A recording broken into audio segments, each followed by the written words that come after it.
Dito sa Kogyo, maraming food cart na talaga namang dinudumog ng mga tao. At isa na dito ang food cart ni Tatay Pits, flavored fried chicken na ikaw mismo ang pipili at magsasalin. Samahan mo pa ng unlimited Java rice. Sa halagang 79 pesos, busog ka dito. Only rice ka? Opo, Magkano yung only rice? 79. 79. Ilang manok yan? Dalawa po. Dalawa na? Pasok na pasok talaga to sa budget natin, pangmasa. Kaya naman ang sambayan ng Pilipino ay parang nandito na. Napakahaba ng pila, kaya magtsatsaga ka lang talaga. Dumati ka pala, madam. Opo. Ilang oras ka pumila? Noon kanina, 2 hours. 2 hours? Kanina pa ako 5. Talaga maliwanag ba? Ang lapit mo. Ilang race yun ba? Pangatlo na. Pangatlong race na yan? Opo. Ang lapit mo.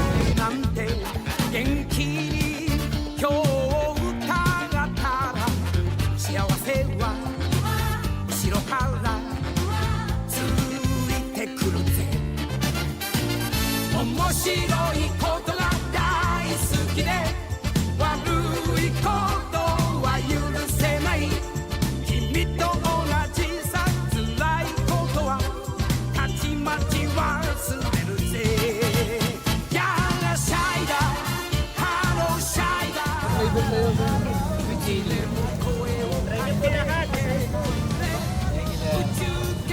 Gano'ng katagal ka pumila, sir? Hindi naman po, alas 5 ba? Ang lapit mo. Rock, rock. Sige, dito ka lang. Kamandaluyong. At tumayo ka ba? Apo.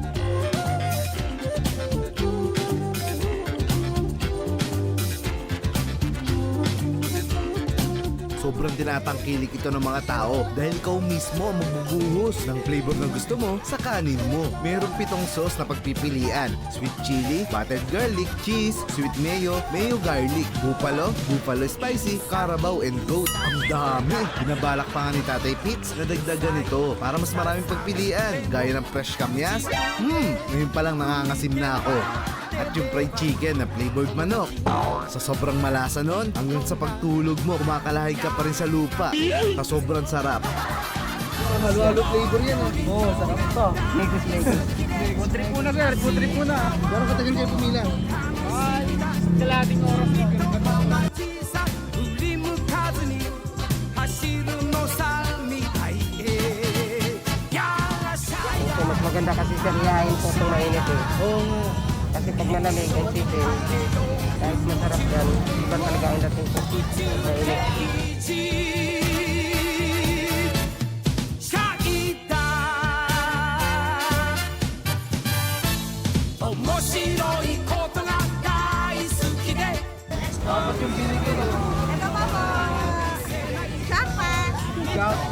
小さ辛いことはたちまち忘れるぜやらしゃいだ Araw-araw nagtitinda sila dito mula alas 5 ng hapon hanggang hating gabi na, hanggang may LPG pa. Maaaring ang iba sa inyo ay mag-isip ng kung ano sa kulay ng mantika niya. Pero dahil ito sa marinated na manok na humahalo kapag piniprito na, may toyo kasi ito, ginkgo biloba, robas at iba pang pampalasa, kasama pa yung breading. Dahilan para maging brown yung mantika. Pero araw-araw daw pinapalitan niya yan dahil maraming suki dito si Tatay Pits. Kasi po sir, tinuturing ko lahat ng customer ko, lalo na yung mga bata pa. Parang mga anak ko lang sila, kaya sabi ko, pagsisilbihan ko kayo ng maayos. Sige, saan ka, madam? Taga dito lang ako sa lower. Regular customer ni tatay. Talaga ka, customer. Apat yung manok. Kaya nga eh, jackpot. Tay, thank you! Bait ka raw kasi. Binigyan ko kasi siyang apron. Dati siyang OFW, kaya lang daw hindi siya masyadong nakaipon dahil sakto lang ang sahod niya na pangsuporta sa kanyang pamilya hanggang umuwi siya ng Pilipinas. Tatay Pete, ang lakas ng manuka mo rito. Dati ka bang ostrich? Sabi ng isang hamak na Saudi boy po, tapos nung umuwi, dito na paikot-ikot na sa, naka-extra na mga silugan, beer house. Lahat ng klaseng trabaho, pinasukan niya para makasurvive, pati na rin ang pagiging dancer sa club. At sa galing niya kumembot, dito niya nakilala ang taong magpupondo sa naisip niyang negosyo. Ang Amazing Taste, the original fried chicken. Na-meet ko lang sa beer house na pinapasukan ko. isang OFW din. Nagpapasalamat nga daw siya dito kasi kundi dahil sa kanya, di siya makakapag-umpisa. Kaya lang, sa kasamang palad, nag-isip daw ito ng masama at nagduda sa kakayanan ni Tatay Pitts. Sinereceive ang ano namin, siya ang funder ng pera.